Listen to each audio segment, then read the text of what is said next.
to get it all before I die. Listen to me. My main objective is being selective, more perfected, left with endless amounts of being tested. Eres gringo, francés o mexicano. Mi lado en el mundo dice lo que hago. This is Cesar Chavez Avenue, and it's a place where you can find very affordable food and groceries, affordable clothing. It's a very lively commercial strip in Boyle Heights. I mean, a lot of places where you have concentrations of people living in poverty, you don't have really vibrant commercial centers. The immigrant populations really help keep it alive. Till I bring it on back, and won't stop until I'm triple plat without a contract. There's always been a struggle around affordable housing in this community. There's always been a struggle around quality education. The largest walkout in school history started here in Boyle Heights in 1968. Close to 10,000 students walked out on the east side to demand quality education. The struggle towards educational justice is not a new thing. For a child of color and a child of poverty, if they don't get an education, that's an opportunity that was missed to transform a life.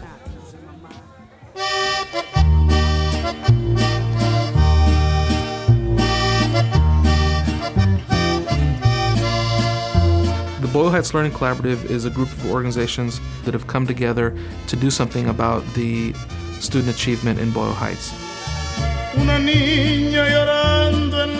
Our focus is on the school family of 14 elementary schools, 2 middle schools, and 1 high school.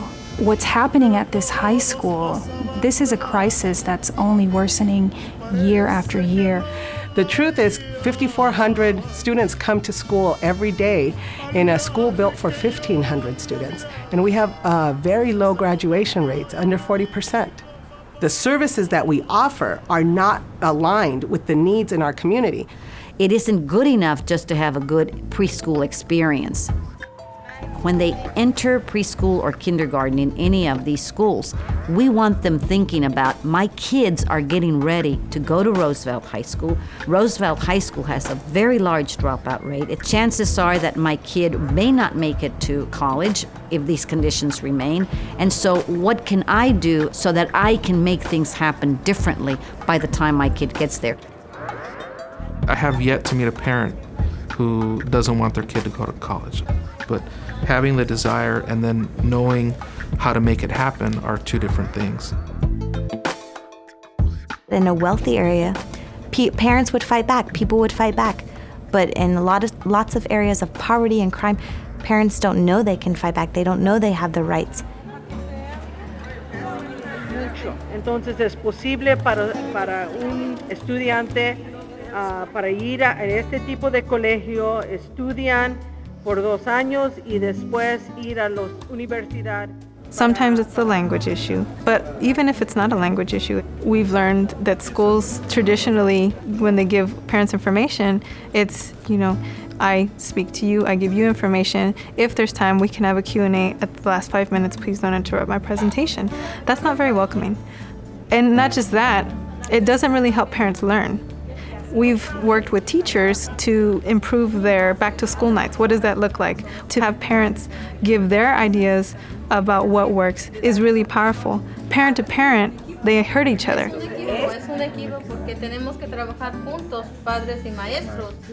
I think that the biggest gain out of the Achievement Academies was the comfort level that was achieved between teachers and parents, and that they felt empowered to now be able to be advocates for their children and to know that it's their right to be able to speak to the teachers and to ask the questions that they need to ask. And it's their right also to be answered to those questions. Yo estoy aquí cuando me necesitas.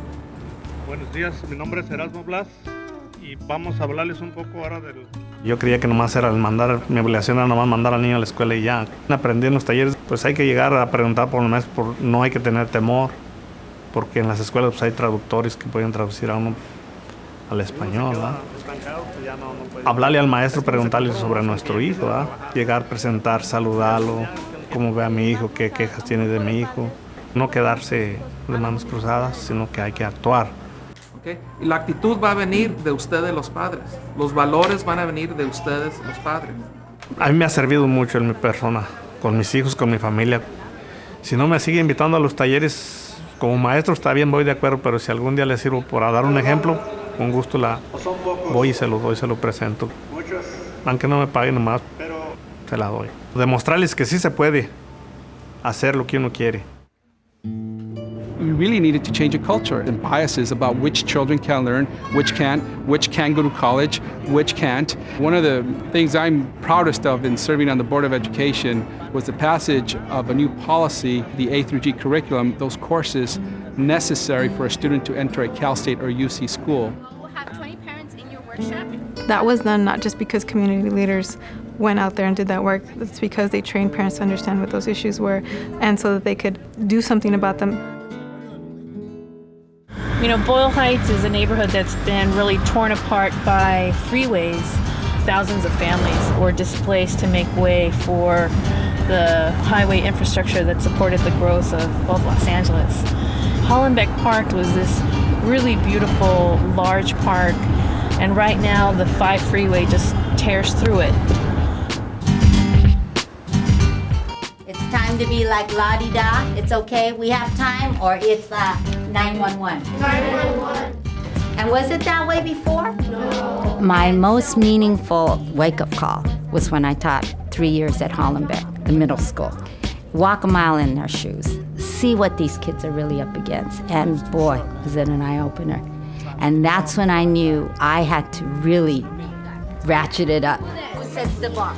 You have to make a child a certain way by the 5th, 6th grade for them to be resilient, for them to even have a chance at it by the 8th grade. It's too late.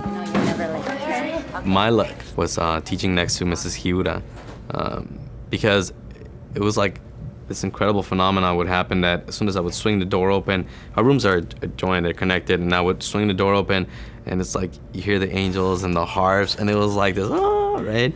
I wanted to know how she got to that, how she got the students to such a frenzy, how she got them so passionate with describing SOS. Once you're infected by it, there's no alternative to teaching. Here to make a difference. We just don't want to go down and drop out in middle school. It's almost like a culture. It's almost like walking into a different realm. I want to have the power to speak up in front of other people. I live with my mom and my dad, and I live right across the street. All of these years that I've come to the school, I've been in SOS. SOS stands for Society of Students, and Ms. Shira thought of it. She also started advanced placement because that's what you start in high school. So she thought, what you start in the elementary, it impacts your whole life. So why can't it start in elementary? And so that's what she did. You work and don't interrupt them. Oh, point to him. You are the man. Because is it important? The neighborhood isn't a utopia. You have the gang violence and the you have the poverty. But what really inspires me to continue to go here is the programs that are in our schools. I joined SOS in 1st grade. I was always an intellectual student, but then I noticed that I needed something more than just that ability to do well, and that was the perseverance and also the ability to work together with other students. They're able to really listen to each other. You know, it's a mindset of higher expectations, it really is. And always introspecting to see that you are living the best or being that AP person that you aspire to be. Your mind is always working. The purpose of this is to release your mind from that square little, what? Box. I feel like this is really leadership. You know that you're doing well and there's nothing that can stop you. As the great Ralph Waldo Emerson once said, our greatest glory is not in never failing, but in rising every time we fail. You need to respect other people. Don't call other people names. You can not only empower yourself, but you can bring somebody else because you get it. You get it. You are a 5th grader that gets that 5th grader. You are a bully that gets that bully. You are the lazy kid that gets that lazy kid. No one can talk their language like they can. It's a way of life that helps kids help themselves and each other, that makes them realize who they are and where they can go and how to bring others with them. Quiero dar las gracias a ustedes por lo que están haciendo a empoderar a los padres, a darlos a educarlos y asegurar que están involucrados en nuestras escuelas y en el futuro de nuestros niños. So, gracias. I think that of all of the successes was this willingness for the schools and community to come together. What's really lacking is a practical way of implementing it. How do you get this program so, like you said, it becomes part of the culture of the school? It's daunting when I think of all the support that they need, but the commitment is there and the shared vision is there. The great success story for me is that we've got about 5 other collaboratives in the making across town. Welcome to the Summer Institute, and I hope to show you the real values of SOS. We've had the luxury not to compete, but to share in this resource. One of the strongest pieces of evidence about the success of this initiative is that these relationships will not die and they will not go away. Because once you get people around people and a shared mission, and the great need that we have, they don't end. Feel pretty confident about it? Yeah. It's about taking risks, grounded in trust, if there's really going to be some real transformation. Speak from where?